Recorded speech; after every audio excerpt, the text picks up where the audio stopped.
ایک بندہ آیا تو بڑی انگریزی سٹے، میں کہا میں اتنی انگریزی نہیں پڑھیا تو ماں فخر ہے کہ میں اللہ اور رسول کی زبان پڑھیا۔ میں کہا تو میرے روب جمانا ہے؟ میں کہا کہ آپ کا مسکت الراس کہاں ہے؟ آپ کا مسکت الراس کہاں ہے؟ وہ سر پکڑ گیا، اس آقا مسکت الراس کا میں نے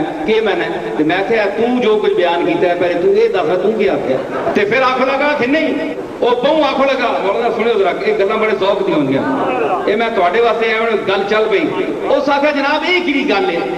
پھر انگریزی میں کہا چل کہ جو تو فکرہ آکھ تو میرے پیچھے ہے فکرہ آکھ انگریزی کا میں کہا تو قرآن دی آیت پڑھ تے میں تیرے پیچھے پڑھنا ایک پٹھی کی زبان دا کی یہ بولی بھی پٹھی جاندی ہے لکھی بھی پٹھی جاندی ہے تے آنکھوں لگا کیوں